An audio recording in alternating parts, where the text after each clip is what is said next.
আর আমি ফাইন্যান্সকে বলবো যে এরকম কি কোনো ইন্স্যুরেন্স করা যায়, যদি কোথাও, তারা তো সবাই রোজই আগুন লাগিয়ে দেবে, রোজই ইন্স্যুরেন্সের টাকা নেবে, সেটা নয়। সত্যি করে যদি বড় কোনো দুর্যোগ ঘটে, গভর্নমেন্ট তো ডিজাস্টার আর রিলিফ দিতে পাগল হয়ে যাচ্ছে, সেক্ষেত্রে সে নিজে ব্যাংকে আইডেন্টিটি কার্ড দেখিয়ে ব্যাংক থেকে ইন্স্যুরেন্স করাতে পারবে, যেমন প্রত্যেকে বাড়িতে নিজের ইন্স্যুরেন্স করিয়ে রাখে। তারাও হকাররা নিজেদের ইন্স্যুরেন্স নিজেরা করিয়ে রাখবেন, আমরা সাপোর্ট দেবো।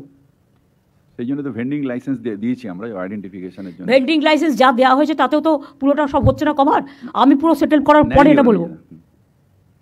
গোডাউনগুলো যেটা আপনি বলেছেন করতে, সেগুলো আমরা আমাদের গভর্নমেন্ট তরফ থেকে সেটাকে আমরা ইন্স্যুরেন্স করে দিতে পারি। গোডাউনগুলো ইন্স্যুরেন্স করে দেবো আমরা সরকারের পক্ষ থেকে, যাতে ওখানে কোনো জিনিসপত্র পুড়লে আপনারা একটা ইন্স্যুরেন্স পান।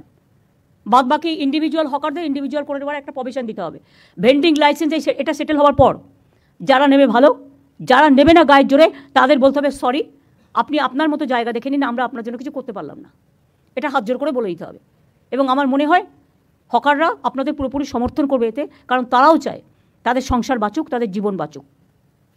আর এটাও ফ্যাক্ট, কিছু কিছু দোকান যেটা কমপ্লেন শুনলাম, তাদের মেটেরিয়ালসগুলো বাইরে রাস্তায় এনে রাখে, এটাও কিন্তু ঠিক নয়।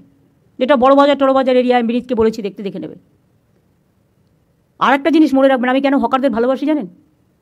রাস্তায় একটা দুর্ঘটনা ঘটলে অন্যরা এড়িয়ে চলে যায়, কিন্তু একটা হকার ভাই বোন দৌড়ে এসে সেই লোকটাকে হসপিটালে নিয়ে যাওয়ার ব্যবস্থা করে।